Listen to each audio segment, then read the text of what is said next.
Good morning. Welcome back to Breakfast Television. Now, we are looking at one of our first problems of the day, and it's over on the eastbound QEW, just past Mississauga Road, where we do have two right lanes blocked, and it's because of a collision. You can see some of those emergency vehicles up ahead. It looks like this might clear as I speak, but we do have this fire truck here just blocking those two right lanes, so it is causing a bit of a backup as you approach this issue, but does clear right up right after it. So just be mindful of that heading along the eastbound QEW towards Gardner. Speaking of the Gardner, that is moving very well right now in towards the downtown core. To the left of your screen, that is the eastbound Gardner, and it's moving just fine towards Islington there. And the southbound 404 DVP combo is still moving very well towards the downtown core as well. Heading off our major routes, we do have an issue right now on Finch at Keele with a broken water main and a couple of lanes blocked there. Bank securely from anywhere, anytime with CIBC, whether it's paying bills, depositing checks, or transferring money in Canada and around the world with CIBC. You can do it all 24/7. That's a look at your drive. Now I'll send things over to Frankie for a look at the roads or the forecast. Hey, thanks. You got the roads, I got the weather. Hey, the daffodils right now, with all the sunshine yesterday, the potted spring bulbs starting to pop up with the warmth as well. You're going to start to see them popping up through the garden right now, probably crocuses in some areas, already flowering. We're there. We're getting there. Into the month of April. The second day of April is not going to disappoint you as well as we're off into the sunshine again. Little difference with today. We're going to be into some breezy conditions. Let's take a look what's going on right now as we can take a look at the satellite. Still, with that, we got high pressure that we're enjoying for today. Mainly sunny skies. Next risk of seeing shower activity, not until Saturday night. And I want you to enjoy the weather while you can, because as we get our way towards Saturday, it's going to be one day that's going to be a little bit more on the soggy side. Looks like the system froze for today, but I'll let you know. Daytime highs today are going to be about 12. The difference with today is we're going to see a breezy northwesterly wind about 20 to 40 kilometers per hour at times. Tonight we're down to +1. Tomorrow, partly cloudy skies, still with the double-digit territory. Into Saturday, risk of showers, and then through the weekend, we're going to warm all the way up to 14. So once again, for today, daytime highs going to be right around 12 degrees. I'll make sure you enjoy your day. Now let's send it over towards your news.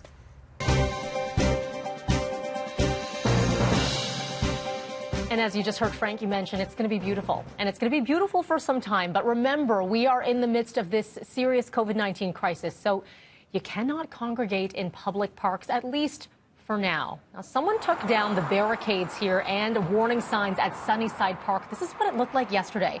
And Toronto police responded there to break up the crowds who were ignoring social distancing warnings.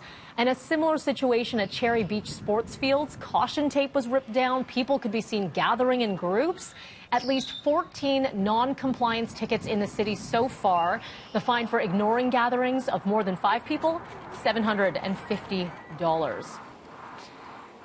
Now we are standing by live at just one of the many parks across our great city of Toronto. This is Grange Park at Queen and John. It is empty other than that one squirrel that you see, and it should stay that way. Again, we are still seeing the state of emergency continuing. So remember, the city is prepared to hand out fines of up to $5,000 for those who refuse to respect the closure of those parks and amenities. You do not want that ticket.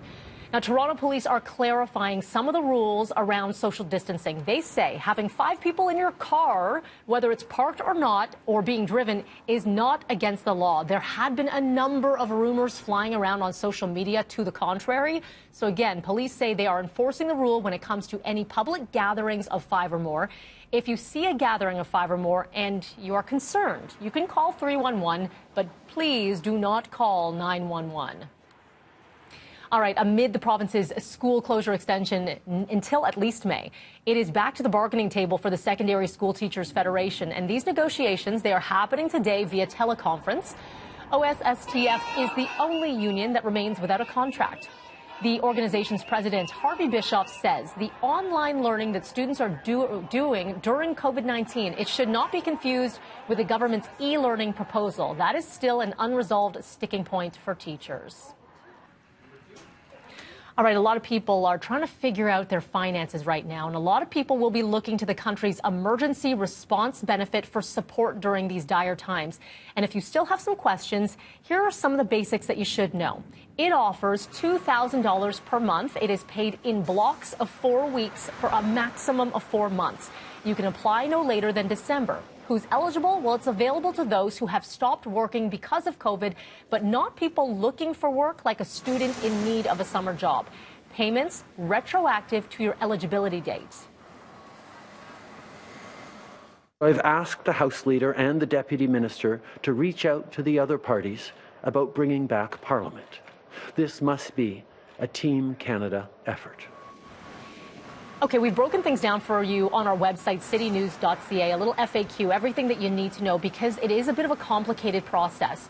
Now, keep in mind, you can only apply on certain days, depending on the month that you're born, and you do have to resubmit that application multiple times in order to get new payments. The government is also helping businesses with a 75% wage subsidy program.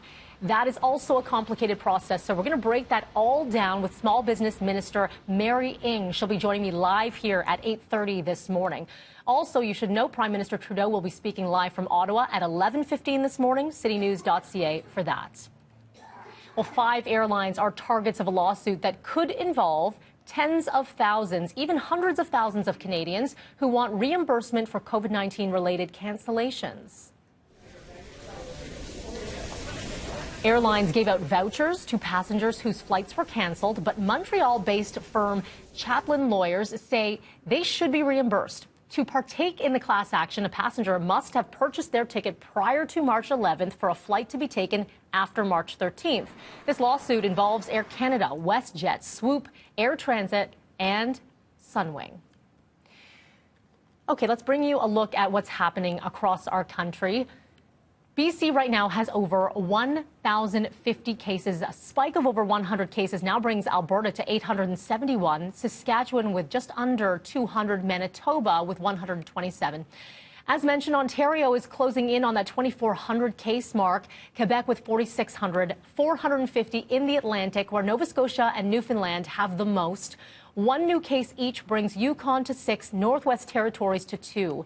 In total, Canada is approaching that 10,000 case mark with 9,700 cases, including 111 deaths. Now, still to come here on BT, we are checking in with Vaughan Mayor Maurizio Bevilacqua to get an update on what's happening with the city's response to COVID-19.